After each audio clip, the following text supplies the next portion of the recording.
Howdy once again, it's tubalcain, your YouTube shop teacher, and this is tips number 542, and the title is Calibrating or Checking the Accuracy of Various Calipers, Measuring Calipers, and we got 14 calipers here in all. 7 are dial calipers, 7 are electronic, digital type calipers. Some of these are fairly new. Some are fairly old, some may be as old as 20 years. My general idea, and I have not done this yet, is that they will all be pretty accurate. I'm not expecting any major differences here, but remember that these calipers generally are manufactured to be within 1,000th or so.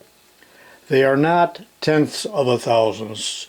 Although the electronic ones show a half a thousand, I think if you read the specs that come with them, you're going to find that they're not quite as accurate as some other measuring tools, but certainly these are the tools that we reach for on our lathes and milling machines every day. So I think you'll find this interesting.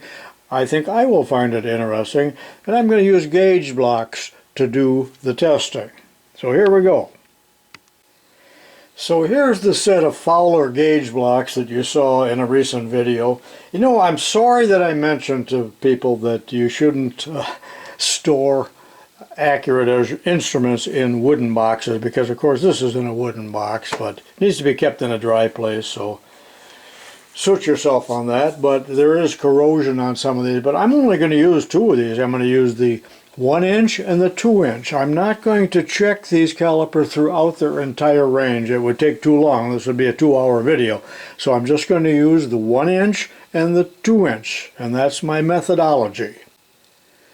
So here's a 1-inch and then a 2-inch gauge block, but since I have several of these, I already have another set of them mounted here in this holder, because the first thing somebody's going to say is, well, you're holding those in your hands and your body heat is going to raise the temperature, blah blah blah, you know, because there's always somebody that wants to pick these videos apart, and you know, you're welcome to do that. But some of you can use this type of standard too that comes with micrometers. They have plastic on them that is designed to insulate your body heat from the metal, but I'm going to use gauge blocks, and 2 of them are held in this stand so that I do not have to touch them.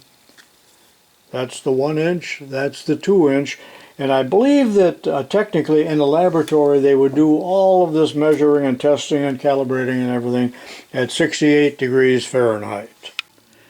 Several of my calipers have cases or pouches and so on, but I've taken them all out of that and just put them on the table here. In other words, some might have been cared for better than others. Virtually all of these were bought at auctions or garage sales, although some were new, and you'll recognize those, but the majority of them have been around for a long time, so we'll see how they're holding up. Alright, I'll start with this dial caliper here, and it's an SPI. It was brand new. I bought it at a sale, but brand new, and it still has the calibration items in there, the information. And it stands for Swiss Precision Instruments SPI, but it's made in China, so figure that out. Also, this is stainless steel, and I am a little surprised to see that there is corrosion. Almost looks like rust there, and a few marks there and out here. That disappoints me a little bit. Now, in all cases here, I will wipe, you may not always see this, I will wipe the inner part of the caliper jaws and make sure that it is on 0 before I start the measuring. Alright, the SPI zeroes out nicely.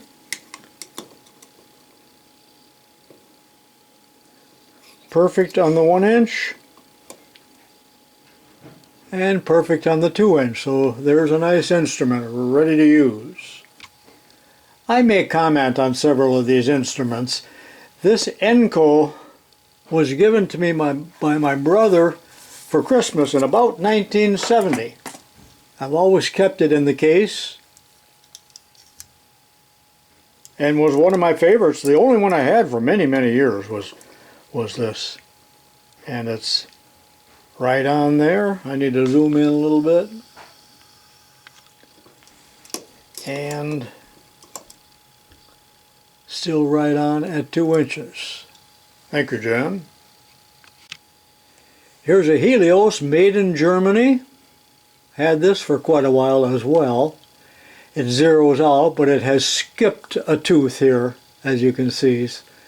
I'd rather have it read straight up at 12 o'clock.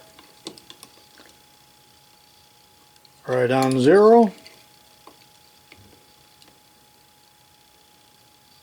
And right on 0. Now the next one is also a Helios, probably older. It's really beat up. It was in a tool chest that I bought not too long ago. I never did clean it up, but notice how much smaller the dial is. And as far as I'm concerned, the bigger the dial, the better. This one's seen a lot of hard use, I believe, probably by a mechanic, because it was in a mechanic's toolbox, but yet, right on 0 for the 1 inch.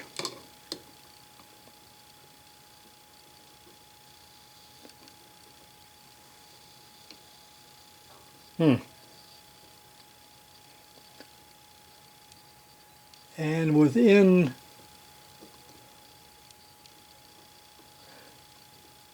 having a little trouble getting her adjusted here.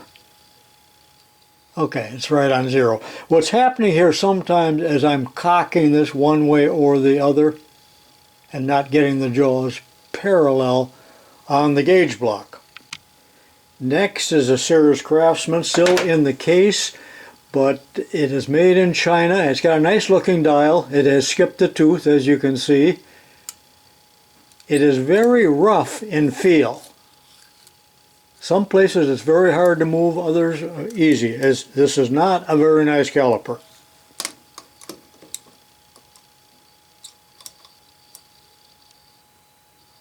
And it's within 1,000th. And it's right on there. It just has a funny feel to it, and it seems like every time I bring it into 0, it's in a different place, like it springs back. I think it's okay within 1,000th, but I do not like it. Next is a Brown & Sharp, but notice that this is identical to a Helios, so I believe it was made in Germany for Brown & Sharp. I like the instrument, but I can move it this far and it just almost locks up. It's just, oh man, it's just terrible, even though the lock is loose.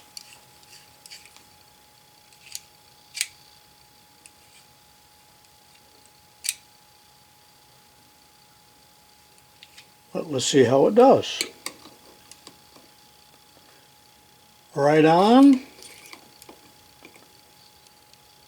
And right on. It's just that it probably needs to be taken apart. Maybe there's even some debris in the rack because it almost won't go past that mark, which is what, about a little less than 3 inches. But I probably have never used this. But there is a case for it as well.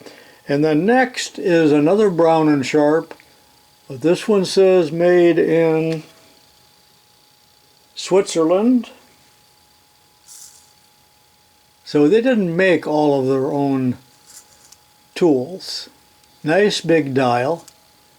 Notice that most of them are marked on the dial as to what the graduations are, which is 1,000th. It has a very smooth feel to it, especially compared to that last one.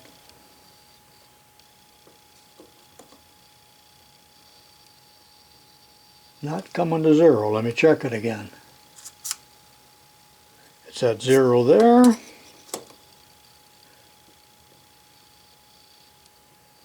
It will come almost to 0 if I really push.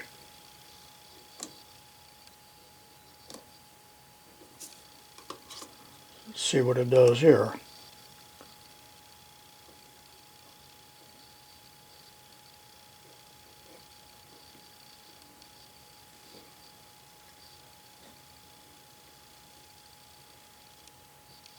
There we go, within 1,000th. Again, I was on there just a little bit cockeyed. It's very easy to do the 1-incher because I can lay the jaws right down like that. I probably should have put yet one more gauge block behind this as a stop, but the jaws on this holder would not allow that. Alright, that completes the 7 calipers here, the dial calipers. And you can see that there's some that are a lot better than others. Some probably need a little work simply because they're so old. Alright, now let's go to the digital type, which is probably what most of you are using. Let me just say a few things about this before I get started here. Again, there's 7 of them. Notice that I have put orange tags on both of the Mitutoyos.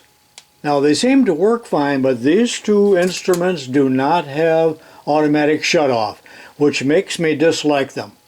The batteries will wear down. All the other ones here will turn off. And I do know that most people out there really favor a Mitutoyo, and that is my only objection, but to me it's mandatory to have an automatic shutoff.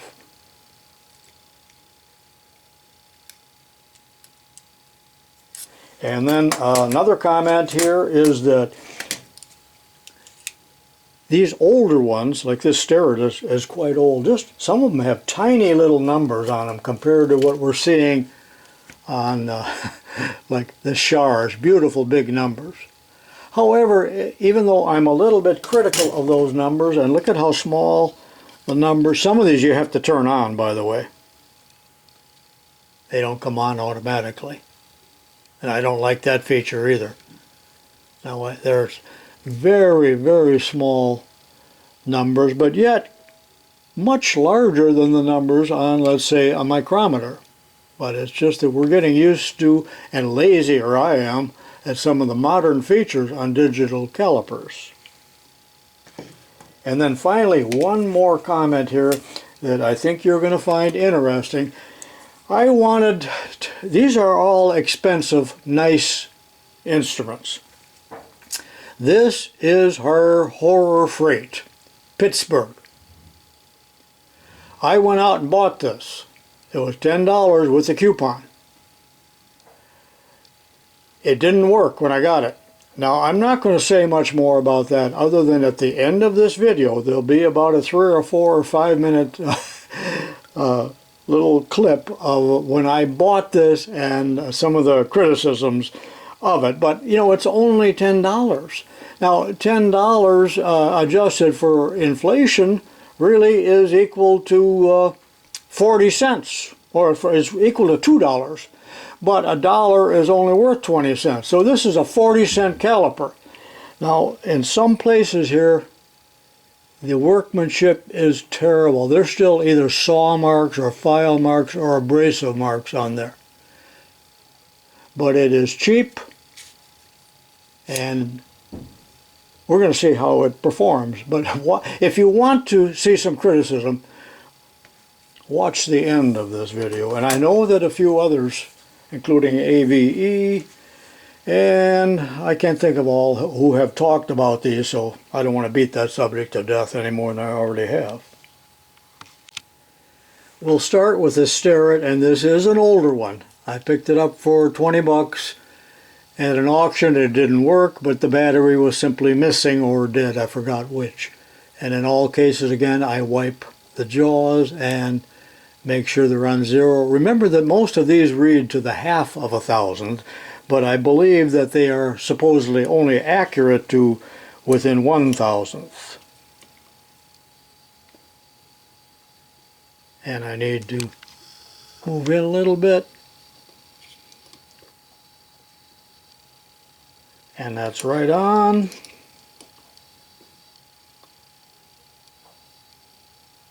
And it's right on at 2 inches. So the Stereo is good. Here's Mitutoyo number 1, and this is the one that I normally keep up next to my computer to take measurements. But I always have to make sure I turn it off. And 0's out there. And, well, why is it 1,000th off?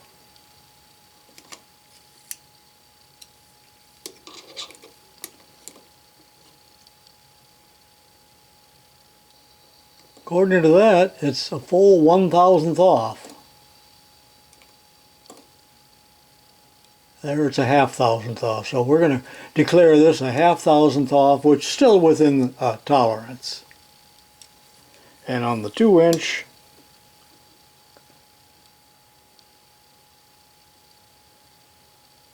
also within a 1/2,000th. Now let's do the other Metatoyo. Metatoyo number 2.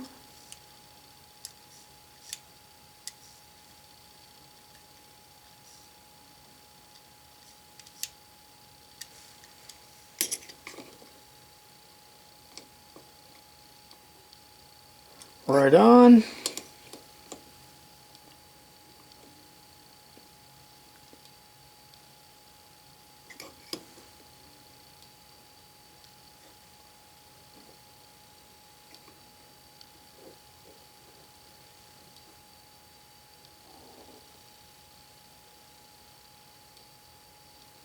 I'm within a 1/2,000th there, but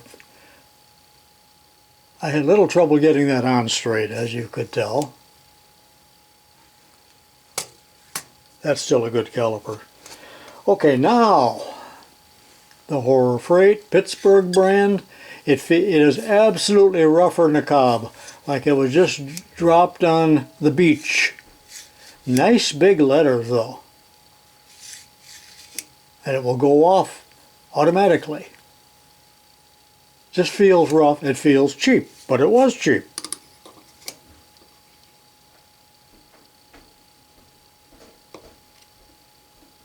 Getting a bit of a glare there.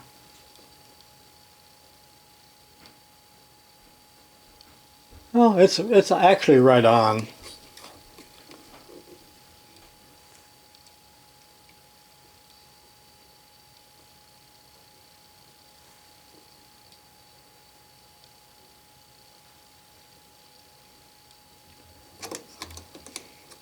Having a little trouble here, but I believe it's me, not the calipers. And there we are within a half of, well, see, it's right on. So there, the $4 caliper is actually as accurate as a $200 caliper. So as critical as I am, you know, just for a cheapie to leave on a machine or leave out in your garage or throw in your glove compartment or something like that, really is miraculous that they can make one that accurate, you know, for 40 cents. Next is a digital caliper that I got from Banggood. Shane is the brand. I think they sell a lot of different brands. They're just a storefront, really. And this would retail for $30 or $40. It's not a real cheap one. It appears to be pretty nice. Let's see how it does. Right on.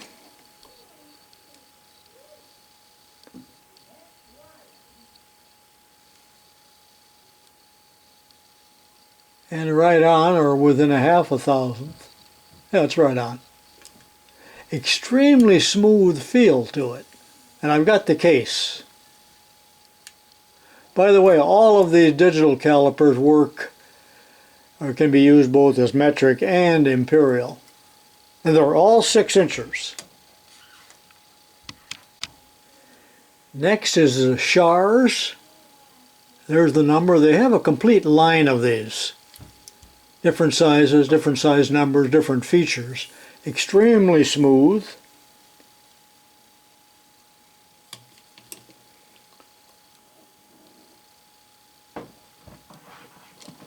Right on.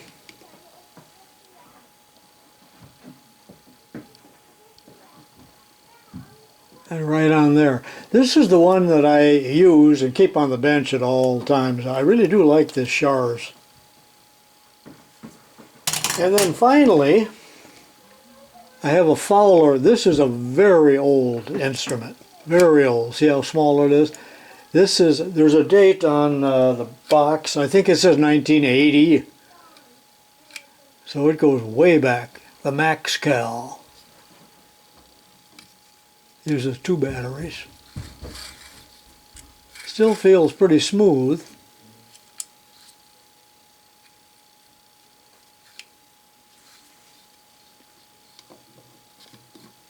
Oop.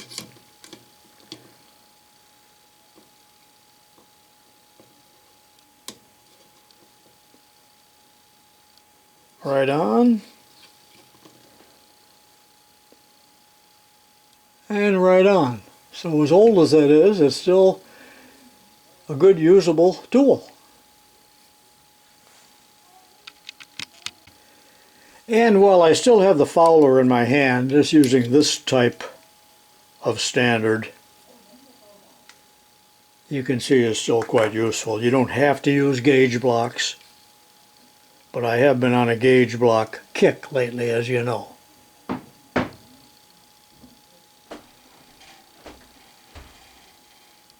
These are relatively inexpensive. You probably have these already. Most all of you do in your shop.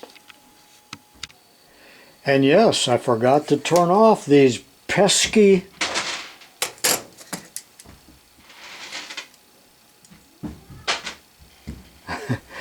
Mitutoyos.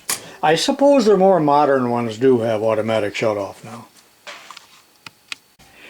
In conclusion, you're going to see that regardless of price, these are all accurate instruments, and also regardless of age, they still seem to retain their accuracy. So keep your eye open for good used ones. Check them out at the auction site, but sometimes they do not have batteries in them, or the batteries are dead. You might get a real bargain in that case. However, open up the little compartment where the battery is, and if they're corroded, do not buy them. Consider them to be junk. Well, that concludes this video, except for the following little clip if you're interested in watching it, where I purchase the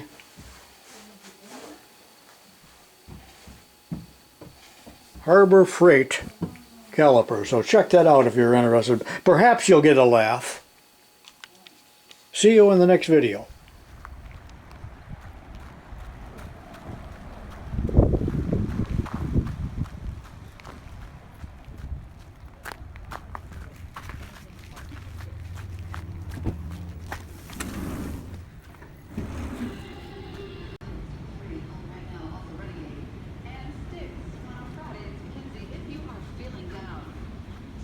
On Facebook. A researcher said that looking at your own Facebook page for just 5 minutes can up your confidence. So look at your page and not someone else's. Look how much fun you have. Right there. In that photo. Remember? Yeah, then you remember that you actually... I'm out in the car. I don't know if this will work.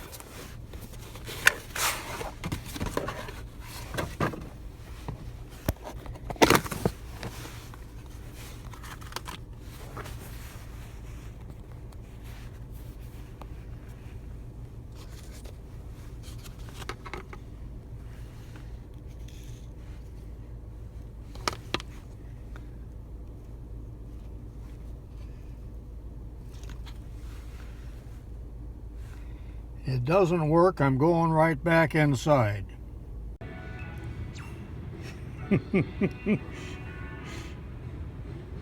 She working? Excuse me? Is it working? I'm trying to get the battery cover back on.